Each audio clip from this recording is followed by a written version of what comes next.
I'm Rebecca at the Dry Eye Shop in Pulspa, Washington, and I want to give you a very quick demo of ScleralFil preservative-free, unpronounceable saline. Seriously, I don't know where they come up with these names because no one can spell them and no one can pronounce them.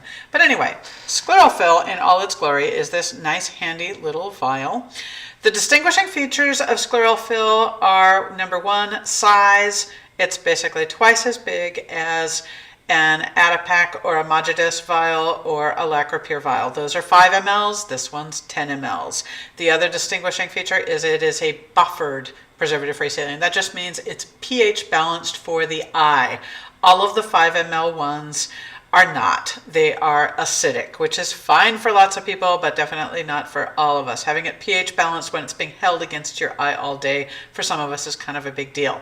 There's a third kind of distinguishing feature of it, and that's just the vial design. ScleralFil is actually my favorite in terms of any of the single-use vials, just because I think it's really well designed for filling lenses. It's pretty thoughtfully designed. So you got this little twist-off thing, like any twist-off. I actually find it a little easier to twist off than some of the other ones, but whatever. Anyway, I'm going to show you about actually filling my lens. So I wear an 18.5 millimeter iPrint Pro lens.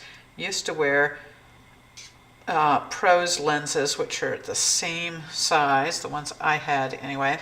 So when you're pouring from a ScleralFil into the lens, the dropper just works really well. It's got kind of a bigger opening than some of the other ones. If you're wearing a mini scleral, or people use these terms really loosely, but like a 15 millimeter lens or something, sometimes people can take a Lacropure or an Adipac vial and they seem to be able to fill about 20 lenses with them. You really only need a few drops when your lenses are that small. But for those of us with bigger lenses, I mean, you're gonna have a lot of leftover ScleralFil, but we use this up with rinsing and so forth really, really easily. For me, when I'm putting in a lens, I might spill a little. I might have to take it out and put it back in if it gets kind of gummy or there's stuff floating around in my eye. So I'll definitely use this up kind of more in rinsing than anything else. Personally, I tend to use the Pure Lens Plus bottles because I just go through so much saline. I love this one in particular for travel. I would much rather grab a handful of these than a bottle of Pure Lens if I'm traveling.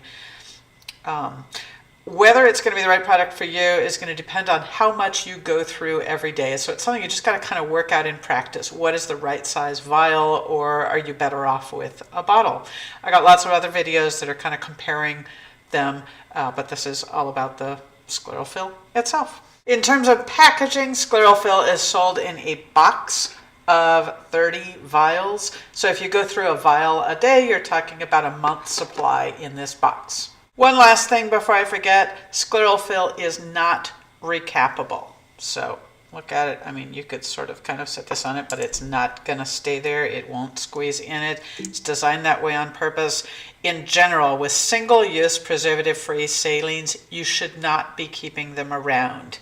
If there's any of them that you do keep around longer, as in the rest of the day, sitting on your counter or wherever, ScleralFil is probably the one that's most tolerant of that because it is buffered. That means it's going to keep a stable pH for longer. The other single-use vials that are not buffered, the moment you open them, they're already acidic. They're going to get more acidic. So officially, I don't recommend keeping any of these open for longer than the 10 minutes or so after you open them to use them. But if you are going to stretch one out, you know, make it this one and put a glass over it or something to keep it clean.